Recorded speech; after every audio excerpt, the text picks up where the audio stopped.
तो केक बनाने और केक डेकोरेशन के लिए, सॉरी बनाने नहीं, केक के डेकोरेशन के लिए मैंने यहाँ पे कार्डबोर्ड का जो बेस आता है वो लिया है। उसके बाद मैंने यहाँ पे स्पंज लिए हुए हैं केक के, जो होममेड है, घर पे ही बनाया हुआ है। यहाँ पे मैं आपको केक बनाना तो नहीं बता रही हूँ, सिर्फ केक डेकोरेशन बता रही हूँ। तो ये मुझे 2 लेयर का बनाना था।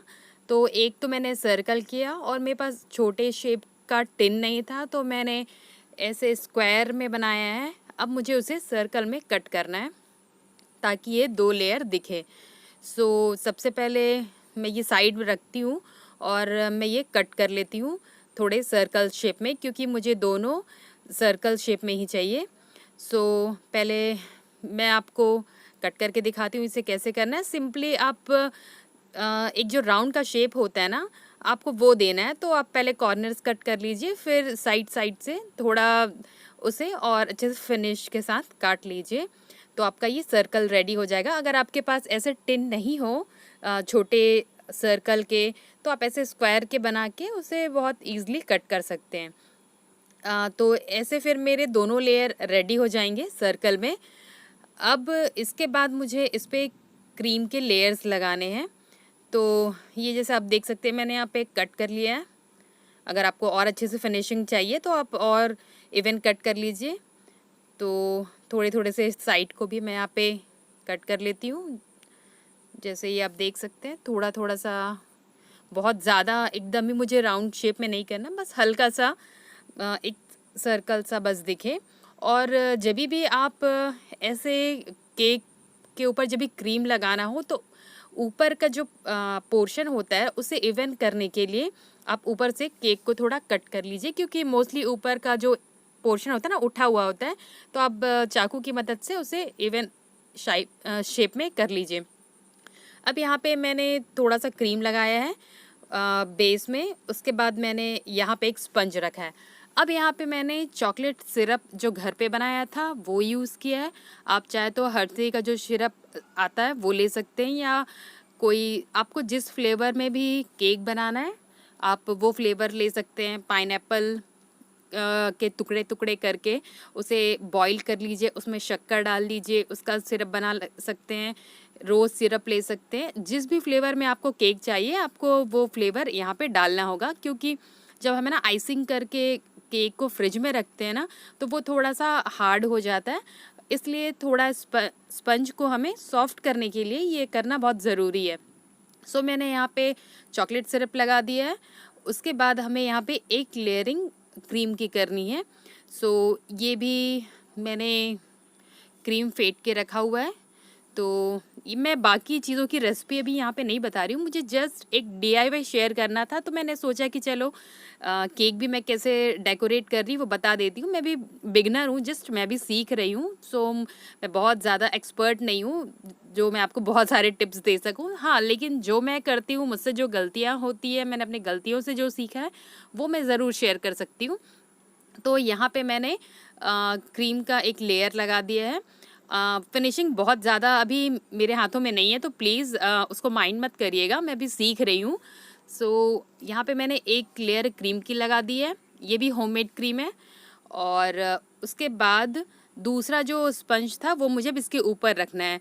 आप चाहे तो उल्टा भी रख सकते हैं, आप चाहे तो स्पंज को सीधा भी करके रख सकते हैं। अब यहाँ पे अगेन मुझे थोड़ा सा ऊपर का पोर्शन कट करना होगा। इसलिए कट करना है ताकि ये जो सिरप होता है ना वो बहुत अच्छे से एब्जॉर्ब हो जाए। बट यहाँ पे मैं थोड़ा कट करना भूल गई थी। सो मैंने ऐसे ही सिरप लगा दिया। बट आप जब भी लगाएं ऊपर का थोड़ा सा पोर्शन कट कर लीजिए। मैंने सिर्फ थोड़ा सा ही कट किया है, मुझे जितना चाहिए था मैंने उतना नहीं कट किया। सो आप अच्छे से कट कर लीजिएगा, उसके बाद फिर सिरप लगाइएगा। सो ये मैं थोड़ा सा मैंने निकाला ऊपर का लेयर, और फिर सॉरी चॉकलेट का जो सिरप था वो मैंने लगा दिया है। तो सेम ही प्रोसेस करना है। आप जितना भी लेयर बनाएं, चाहे 2 या 3 या 4, प्रोसेस सेम रहेगी। आपको सिरप डालना है, देन क्रीम लगानी है, उसके बाद फिर इवन उसे स्प्रेड करना है। तो यहाँ पे मैंने सिरप लगा दिया है। अब अगेन एक लेयर हम क्रीम के लगाते हैं। तो ऐसे मेरे बड़े वाले केक और छोटे वाले केक सारा मिलके मुझे पूरा कवर करना है केक को। सो मैंने ये 2 लेयर का केक फर्स्ट टाइम ट्राई किया है। सो मुझे पता है इसमें बहुत सारी गलतियाँ होंगी, और जो बहुत प्रोफेशनल है केक बनाने में, प्लीज़ वो कोई कमेंट ना करें, क्योंकि मैं भी अभी सीख रही हूँ। सो मुझे भी बहुत ज़्यादा आइडिया नहीं है। सो यहाँ पे एक क्रीम की एक लेयर अगेन लगा देंगे। उसके बाद बाकी जो 2 पीस हमारे बचे हुए स्पंज, उससे भी वापस सेम जैसे प्रोसेस हमने किया है, सेम प्रोसेस से आप पूरा केक कवर कर दीजिएगा। सो यहाँ पे मैंने घर की जो क्रीम होती है ना, वो यूज़ की है।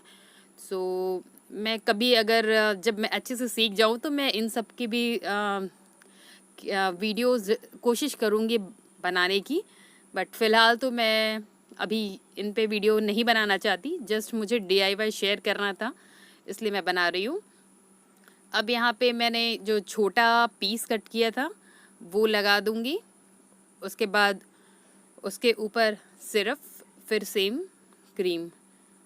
तो यकीन मानिए जो भी आप सिरप डालेंगे उससे टेस्ट बहुत ही अच्छा हो जाता है, क्योंकि हम नॉर्मली अगर वनीला फ्लेवर की जो केक बनाते हैं ना, उस पे अगर हम जिस भी सिरप का यूज़ करते हैं वो पूरा केक वैसा ही लगने लगता है। तो आप कोशिश करिएगा, आपको जिस फ्लेवर में चाहिए आप उसी फ्लेवर का सिरप यूज़ करिएगा। और होममेड हो तो वो ज़्यादा अच्छा है, क्योंकि घर पे सिरप बनाना बहुत इजी होता है।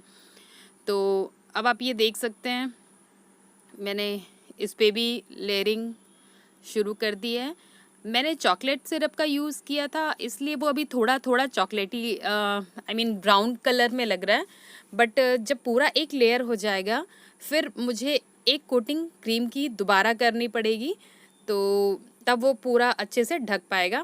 अभी आप देख सकते हैं मैंने यहाँ पे एक लेयर लगा दिया है, उसके बाद मैंने यहाँ पे दूसरा लेयर किया हुआ है। यहाँ पे मैं एक छोटा सा टिप देना चाहूँगी जो मैंने अपनी गलतियों से सीखा है। शायद लोग यूज़ करते हैं नहीं करते, मुझे आइडिया नहीं है। यहाँ मैंने गर्म पानी लिया हुआ है, और आपको पता है कि क्रीम मेल्ट होती है बहुत जल्दी। तो ये जो आप जब इसे बहुत फिनिश करते हैं ना, इवन स्प्रेड करना होता है बहुत अच्छे से ताकि कहीं पे कोई निशान ना दिखे, तो आप नाइफ़ को थोड़ा सा गर्म पानी में डिप करके फिर अच्छे से झाड़ लें उसे। उसके बाद फिर केक पे वो जो अच्छे से शेप देना होता है ना, आप वो दें। इससे फिनिशिंग बहुत अच्छी और स्मूथ आती है। आप ज़रूर ट्राई करके देखिएगा, फिर मुझे बताइएगा। ये मेरा टिप है, मैं जैसे यूज़ करती हूँ। उसके बाद अभी तो आप सबको पता है लॉकडाउन है, तो बहुत सारी चीज़ें हैं नहीं। सो मैंने यहाँ पे रिबन के जगह ये जो कलर वाले पेपर होते हैं ना, मैंने उसको बहुत अच्छे से वॉश किया और ड्राई करने के बाद 2 स्ट्रिप में कट किया है। तो आपको जहाँ जहाँ पे भी लगाना हो, जैसे नॉर्मली रिबन लगते हैं, आप लगा सकते हैं। अगर आपके पास रिबन हो तब तो बहुत ही अच्छा है। आप चौड़े वाले, पतले वाले जैसे भी रिबन होते हैं आप कोई भी यूज़ कर सकते हैं अपने कलर कॉम्बिनेशन के अकॉर्डिंग। तो यहाँ पे मैंने ऊपर के केक पे भी एक लगाया हुआ है एक पेपर, और नीचे के में भी एक छोटा सा पेपर लगाया हुआ है। और ये तो बहुत ईज़िली स्टिक हो जाता है क्योंकि इस पे हमने अभी क्रीम लगाया है। तो यहाँ पे मैं सारा केक रेड और वाइट का रख रही हूँ, तो मैंने रेड का ही पेपर यूज़ किया है। अब मुझे जो चीज़ आपको दिखानी थी वो ये है, ये हैंडमेड मैंने ब्लैक कलर के शीट से एक लड़का और एक लड़की मीन्स एक कपल बनाया है। और यहाँ पे हैप्पी एनिवर्सरी भी एक पेपर में मैंने ब्लैक कलर की शीट पे काट के रखा है, और दोनों पे मैंने टूथपिक लगा दिया है ताकि ये हमें एक केक पे लगाने के लिए काम में आए। आप सबको पता है कि लॉकडाउन में आपको केक टॉपर या केक डेकोरेशन की चीज़ें बहुत ज़्यादा मिल नहीं पाएंगी, तो आप ऐसी भी चीज़ों से बना के चीज़ें से बना के घर पे केक बहुत अच्छे से डेकोरेट कर सकते हैं। मैं 2-3 पिक्स आपके साथ शेयर करूँगी जिस पे मैंने केक और केक के टॉपर घर पे ही बनाए हैं, और जो बहुत अच्छे लगते हैं। आप मार्केट पे परचेज़ करने जाएंगे तो ये 600-700 में भी आते हैं। तो आप ये देख सकते हैं मैंने केक टॉपर लगा दिया, आपको जहाँ पे भी लगाना है। अब यहाँ पे मैंने थोड़ी क्रीम में कलर मिला दिया। मैंने जैसे बोला था कि रेड और वाइट का कॉम्बिनेशन रखा है, तो यहाँ पे आप छोटे छोटे से फ्लावर्स बना लें और फ्लावर्स को आपको जहाँ जहाँ पे सेट करना है उसके अकॉर्डिंग आप उसे करते जाएं। तो मैं यहाँ पे आपको एक छोटा सा ये फ्लावर बना के वहाँ पे रख के दिखाती हूँ कि ये कैसा दिखेगा। आपको मुझे यहाँ ऊपर से लेके नीचे तक वो फ्लावर्स गिरते हुए दिखाने थे। तो जैसे आपको ऊपर में जहाँ पे भी रखना है वहाँ पे ये रख दीजिए। उसके बाद फिर नीचे के फ्लावर्स बनाना शुरू करिए। तो जैसे मैंने यहाँ पे ऊपर में कुछ फ्लावर्स रखे हैं, अब मैं ऐसे ही नीचे में रख के आपको दिखाती हूँ। ये आप देख सकते हैं फाइनली फ्लावर सारे बन गए हैं और वो जो स्प्रिंकल्स आते हैं ना सिल्वर गोल्डन कलर के, तो सिल्वर कलर के मैंने कहीं कहीं पे वो स्प्रिंकल्स डाल दिए, बॉल्स जो आते हैं। अगर आपको उसका भी वीडियो देखना हो तो वो भी ज़रूर बताइएगा। मैंने घर पे खूब सारे स्प्रिंकल्स भी बनाए थे। मैं जितनी भी चीज़ें बनाती हूँ कोशिश करती हूँ मार्केट से परचेज़ ना करनी पड़े, आपको घर पे ही सारी चीज़ें ईज़िली आप घर की चीज़ों से बना सकते हैं। जैसे मोस्टली मेरे DIYs होते हैं घर की चीज़ों से बने। मैं कोशिश करती हूँ केक के टॉपर, केक का डेकोरेशन सारी चीज़ें घर पे बना सकूँ। अब आप ये देख सकते हैं फाइनली मैंने ऐसा इसे डेकोरेट किया था। ये मैंने जस्ट एनिवर्सरी केक बनाया था अपने भैया भाभी के लिए। और बाद में मैंने इसको डेकोरेशन ऐसी की थी। साइड में जो कप्स रखे हैं उसमें मैंने फालूदा आइसक्रीम बनाया था, तो उसकी रेसिपी भी मैं शेयर करूँगी। तो होप आपको ये वीडियो पसंद आया हो। पसंद आया तो लाइक सब्सक्राइब ज़रूर करिएगा। Thanks for